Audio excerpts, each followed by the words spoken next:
The child-eating Wampus cat prowling the American South. Hide your dog, hide your children. The Wampus cat appeared in the American South, seemingly out of nowhere, at the turn of the 20th century.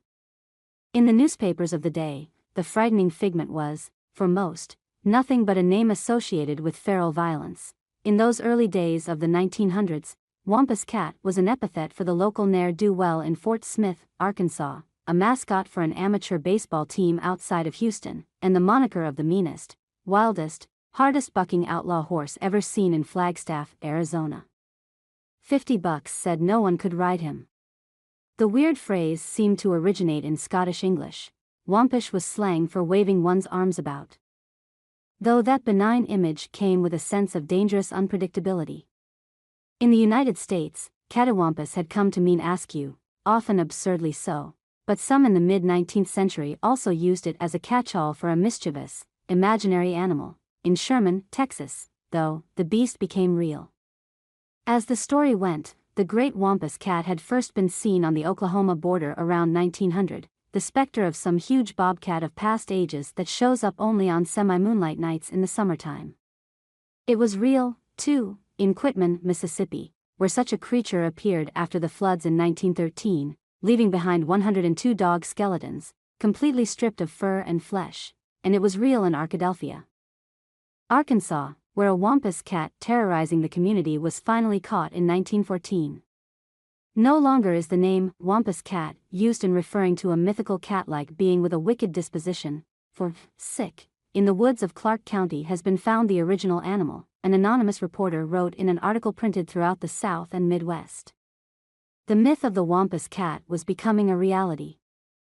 In Arkadelphia, the imaginary creature had been more savage than a lion with menacing claws and a 9-foot-long tail as powerful as a kangaroo's. This real Wampus had the head and body of a cat with long black fur spotted with white. Its legs were short and stocky, with front feet that were a cross between a bear's and a badger's, and back feet cloven like a deer's. The tail is long, the reporter acknowledged, but not of the great length described by those who had previously spotted it.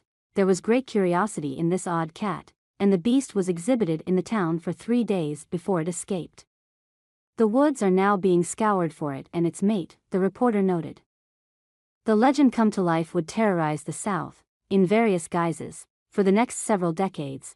Writing in the 1950s, Vince Randolph, a folklorist who studied the Ozark region, just north of these early sightings, traced the birth of the Wampus cat, and its feline kin, the swimming galliwampus and the whistling wampus, to the death of the North American cougar, the most dangerous wild animal that ever really lived in the Ozarks.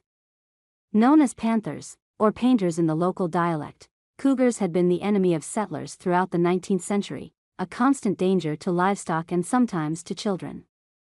By 1900, they were no longer a threat. They'd been hunted to near extinction east of the Mississippi, but that fear had not dissipated. Once, an eerie caterwaul in the forest was a warning that a panther lay in wait. Now it was evidence of a Wampus. Not everyone accepted the creature's existence. In fact, a Wampus was usually something that someone else, someone much more gullible, believed in, but that did not lessen the panic when a Wampus came to Knoxville, Tennessee, and its suburbs in November of 1918. Dogs were dying in the Fountain City, their hearts and livers ripped out with something razor-sharp. Then a mule was killed in the nearby neighborhood of Whittle Springs and some chickens met their end in Inskip, crushed with their blood sucked out. Some locals reported hearing the bay of a wild dog, others saw the tracks of a panther. Could it be a lioness that had escaped from a traveling carnival? When a zoologist from the University of Tennessee could not definitively identify the attacker, the hunt for the Wampus was on. On Thanksgiving morning 1918, some 75 men armed with shotguns, rifles, and even a few bow and arrows went searching for the animal, which had been described as gray with white spots and a long tail and able to jump 12 feet at least in the air. According to the Knoxville Sentinel.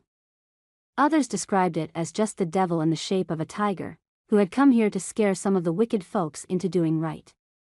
No one claimed the $100 reward for a Wampus carcass that day.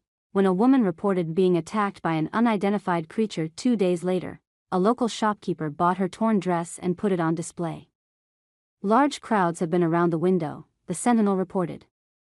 businesses had already been trading on the beast. In addition to the cash reward offered up by the newspaper, the person who killed the Wampus would receive a Kodak camera from Kuhlman's drug store, $5 in gold from J.E. Lutz Company, insurance, and a woman's tailored coat suit, if a lady marksman kills the varmint. Or a hat from a Skin Marine Co., if a man shot the creature. The obsession lasted through Christmas. Dear Mr. Santa, I want you to bring me a wagon and an auto, and a gun so I can shoot the Wampus. But the sightings didn't. By the new year, Knoxville was laughing about the hysteria. 90 miles down the road in Benton, Tennessee, though, the Wampus was still real. A group of hunters had cornered a mysterious creature in a cave along the Ocoee River, and after one of the biggest battles that ever took place in this section of the state, according to Polk County News, they caged the animal. What had they caught? Several townsfolk went to see for themselves. They all say that if it isn't a sure enough Wampus, they don't know what it is.